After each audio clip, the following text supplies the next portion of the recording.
প্রধানমন্ত্রী নরেন্দ্র মোদী যুক্তরাষ্ট্র সফরের মধ্যে দেশটির উত্তর পূর্বাঞ্চলীয় রাজ্য সিকিমের সীমান্ত রেখা অতিক্রম করে একদল চীনা সৈন্য দুটি বাসকার গুঁড়িয়ে দিয়েছে।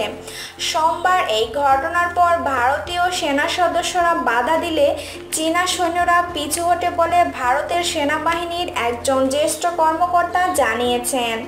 নাম প্রকাশ না করার শর্তে ব্রিগেডিয়ার পদমর্যাদার ওই কর্মকর্তা BDNews24.com-কে বলেন, তারা আরও এগোতে চেষ্টা করেছিল এবং নিজেদের কর্মকাণ্ড ভিডিও করেছিল।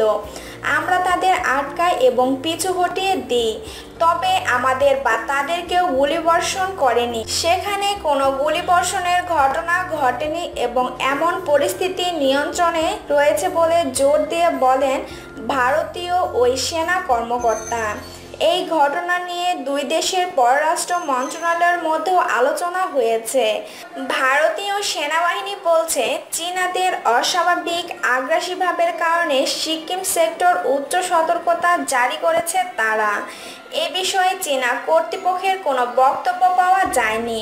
তবে সামরিক সূত্রে জানা যায়, সিকিমের লালটেন এলাকায় ভারতীয় বাসকারের বিরোধিতা করে আসছে তারা।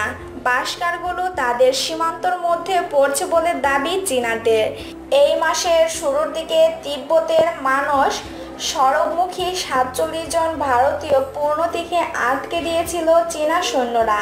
সে সময় চীনারা বলেছিল, ভূমিধসে ওই লেকে যাওয়ার পথগুলো চলাচলের উপযোগী নেই। তিব্বতের পাশে সিচুয়ান প্রদেশে এই ধরনের ভূমিধসে শতাধিক মানুষের প্রাণহানি হয়েছে। সে সময় তাদের এই ব্যাখ্যায় সন্তুষ্ট হতে পারেনি নয়াদিল্লি।